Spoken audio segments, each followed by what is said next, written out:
ఇప్పుడు మీరు 4 రోజుల నుండి సంక్షేమ పథకాలన్నీ అందుతున్నాయా? రాని వాళ్ళకి మీరు ఎట్లా చెప్తున్నారు?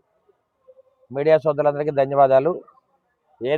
ఏదైతే మన రాష్ట్ర ప్రభుత్వం ఉమ్మడి కుటుంబం ద్వారా ఈ 2 సంవత్సరాల్లో ఏదైతే ఎన్టీఆర్ భరోసా పెన్షన్స్ కానీ, సంక్షేమ కార్యక్రమాలు, అభివృద్ధి కార్యక్రమాలు ఏదైతే అమలు చేస్తున్నామో వాటిని ప్రజల్లోకి తీసుకెళ్తున్నాము.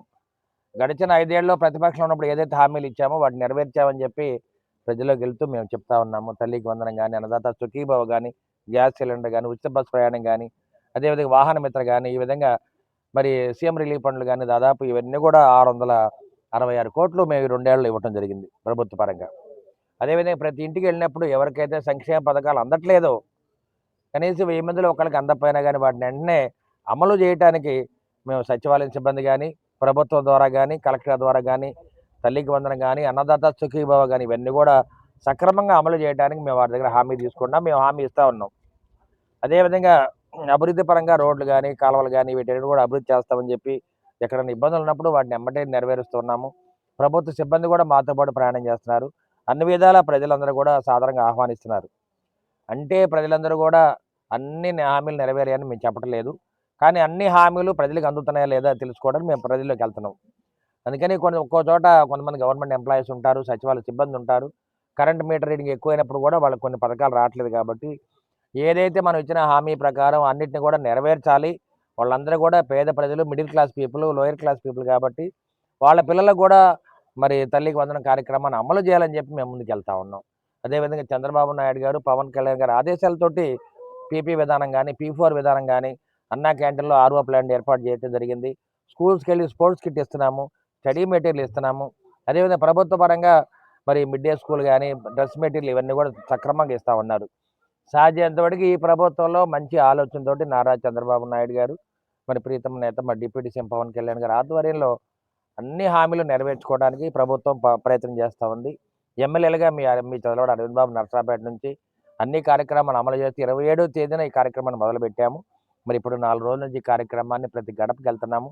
34, 33, 32, 31, 30 ఇక్కడ దాకా ఇవాళ వచ్చాము. రేపు 30వ వార్డుకు తిరుగుతాము. తప్పనిసరిగా ఈ విధంగా తిరగడం వల్ల ఎక్కడైతే మన లోటుపాట్లు ఉన్నాయో వాటిని తెలుసుకొని, అంటే నేనైతే నిత్యం ప్రజల్లో ఉంటాను. గడిచిన 5 ఏళ్ళు ఉన్నాను, ఇప్పుడు 2 ఏళ్ళు ఉంటున్నాను.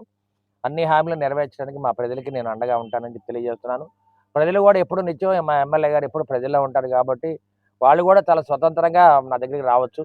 వాళ్ళే వస్తుంటారు. వాళ్ళకి ఇచ్చిన కార్యక్రమాలు ఏదైనా ఇబ్బందులు ఉంటే వాళ్ళే అడుగుతూ ఉంటారు కాబట్టి పిల్లలకి ఫీజు కట్టాలన్నా, ఆరోగ్యపరంగా ఇబ్బందులు ఉన్నా కానీ, ఏదైనా ఇంటి అద్దె కట్టుకోలేకపోయినా అన్ని విధాలు నేను సహాయం చేస్తూ ఉంటాను.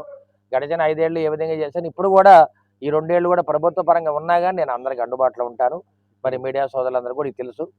ఇప్పుడు రాష్ట్ర వ్యాప్తంగా డిఎస్సిలో లోటుపాట్లు జరిగినాయి అని చెప్పి వాళ్ళ మంత్రిని రిజైన్ చేయమని రాష్ట్ర వ్యాప్తంగా వైసీపీ ఒక లీడ్ తీసుకొని ధర్నాలు ఎందుకు చేస్తుంది, ఇంకా ముందు కూడా ఉద్యమాలు చేస్తూ ఉంటున్నారు. దాని గురించి స్పందన ఏంటి? ప్రతిపక్ష వాళ్ళు ఎప్పుడు కూడా ఈ హామీల మీద పోరాటం చేయడం మంచిదే. ఎందుకంటే 5 ఏళ్ళలో మేము కూడా ఉన్నప్పుడు పోరాటం చేశాం.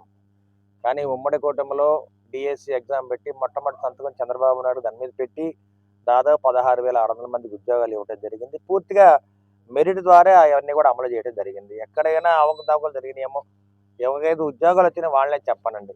ఎందుకంటే వైసీపీ వాళ్ళు ఎప్పుడు కూడా దీన్ని జీర్ణించుకోలేక ఇన్ని ఉద్యోగాలు మేము ఇవ్వలేకపోయాము, మరి చంద్రబాబు నాయుడుకి ఇచ్చారనే ఆలోచనతో ముసలి కన్నీరు కారుస్తున్నారు. నిజంగా గవర్నమెంట్ టీచర్లు అందరూ కూడా ఎంతో కష్టపడి 7 ఏళ్ళు, 5 ఏళ్ళు, 2 ఏళ్ళు కష్టపడి చదువుకుని వాళ్ళు ఉద్యోగాలు తెచ్చుకున్నారు. నిజంగా నేను కానీ, మన పిల్లలు కానీ, లేకపోతే మీలాంటి పిల్లలు అందరి ఇళ్లలో కూడా